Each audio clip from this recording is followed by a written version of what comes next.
muddo badan waxaan idiin soo gudbinay dhacdooyin la xiriira murug, dhibaato, khilaaf, ishaysad iyo muran ka jira dalka.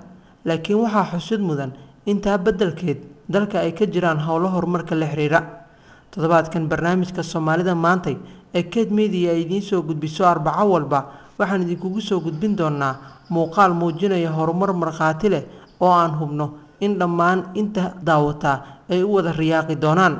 Halka aynu joognaa maanta waa deegaanka Lafoole oo dad badani marka ay maqlaan xusuusanayaan jaamacaddii Lafoole oo ay qaarkood wax ku soo barteen halka kuwa kalena ay barayaal ka ahaayeen.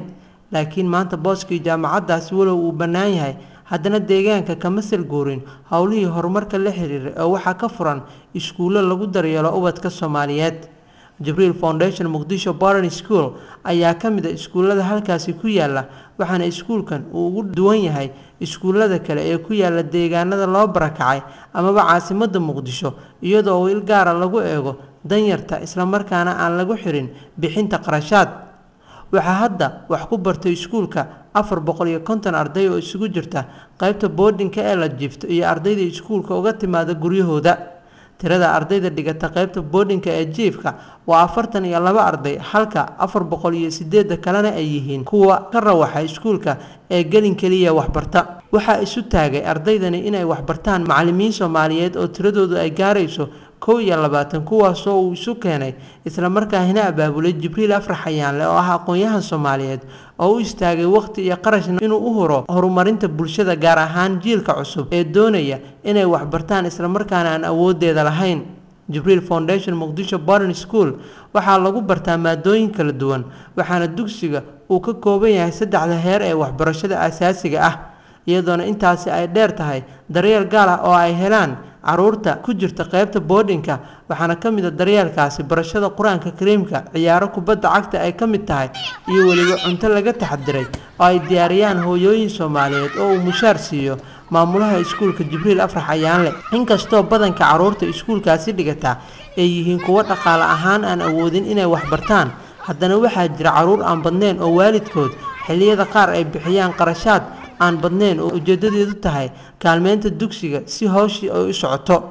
Waxaana gabi ahaan aan jirin wax hay-adaha amaba ururo oo gacan ka geysta wax ka qabashada iskuulkaasi. Hay-adaha qaramada midoobay iyo kuwa maxalli ah oo badan waxaa u diiwaan gashan mashaariic loogu magac daray horumarinta waxbarashada, kuwaasoo loo qoondeeyay malaayiin dollar, laakiin xitaa $1 oo ka mid ah ka yimid hay-adahaasi sooma gaarin abid Jibriil Foundation Muqdisho Boarding School oo haya hawshan aad arkaysaan ee horumarka leh.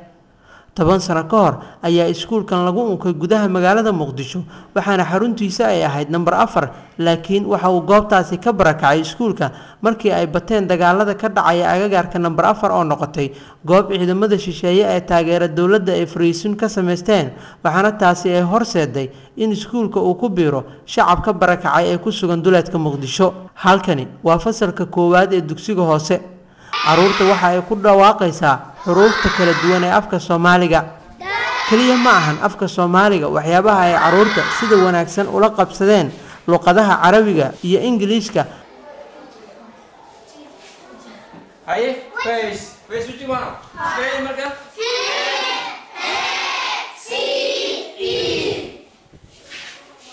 Ayay si la mid ah afka Soomaaliga isula jaan qaadaan kolka ay ku dhawaaqayaan. Ardayda sida idiin muuqata waa caruur yaryar oo isugu jirta wiilal iyo gabdho, waxaana qaarkood aan kala sheekaysanay hamigooda mustaqbalka sida uu yahay.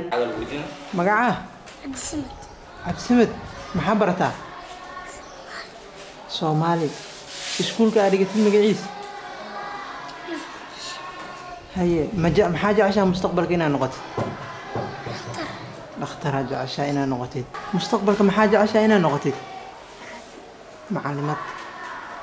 Dhalinyaradan isugu jirta wiilasha iyo gabdhaha ee ku labisan uniformka jaalaha iyo kaakiga isugu jira waxa ay ka mid yihiin ardayda dugsiga dhexe.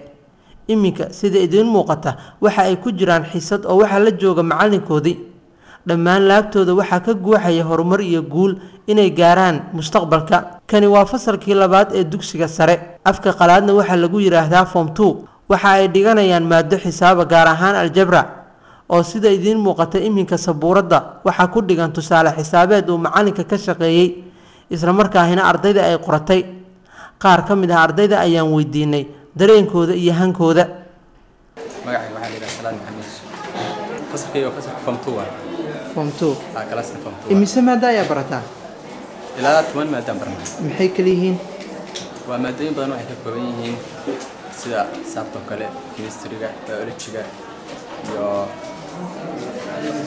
geography history-ga kale iyo Carabiga maadooyin badan oo ka kooban ilaa 10 gaar ah. hadda arday ayaa tahay dugsigii sare ayaa dhigataa walow magaalada dhibaatooyin isaga jiraan mustaqbalka maxaad ku haminaysaa adiga mustaqbalka ilaa horta ka waxa ay noqonayso laakiin ana waxaan ku haminaynaa inaan macnaha wax ka bedeli karno hadaba dadka mustaqbalka hay wadanka wax u baranaya aan nahay inaan hata dhibaatada soo jiitamaysa ilaa 20 sano aan wax ka bedelno aan hata isku daynaa macnaha hamigeena iminka waxaan u jihaysanay dhanka xafiiska maamulka iskuulka Jibril Foundation Muqdisho Boarding School ruuxa na hor socda ay aad arkaysaan waa maamulaha iskuulka oo ah samafalo Soomaaliyeed Jibril Afrax Ayaanle sida idiin muuqata xafiiska waxa uu ka samaysan yahay cawshad iyo laamiyeeri waxaana tani cadeynaya u tahay niyadda wanaagsan ee hawshan uu hayo macallin Jibril Afrax Ayaanle waa aragnay ilmo badan oo dibadda laga keenay aad u baabaasan waxna aan aqoontooduna aad u liidato shalato iyo biyo on raadinaya laakiin nin mustaqbal dalka inuu wax u taro la fiisa wax u taro midna ma marka waxaan kula talinayaa dadka dibadda inay ilmahooda dib u soo celiyaan dalka meel kasta ka geeyaan intii uu nolosha ku dhiman lahaa asagoo nool uu meyd ahaan lahaa inuu dalka ku dhinto in xabad disho in wax barto saasan kula talinayaa dadka dibadda waxaan lahayda haddii dadka Soomaaliyeed ee hadda ku mashquulsan burburinta iyo siyaasadda aan bulshada loogu daneyn u wada soo wada jeesan lahaayeen daryeelka bulshada iyo sidii loo horumarin lahaa soo ma ahan arrin mudan in gacan laga geysto howlaha waxbarashada iyo kuwa horumarka la xiriira ee dalka ka jira haddaba waa su'aale maxaa helay shacabka Soomaaliyeed ee dal iyo dibadba jooga may taageeraan howlahan horumarka la xiriira ee dalka ka socda bal daawada adiguba isdhinac dhig ninka u istaagay galeelida xaruntan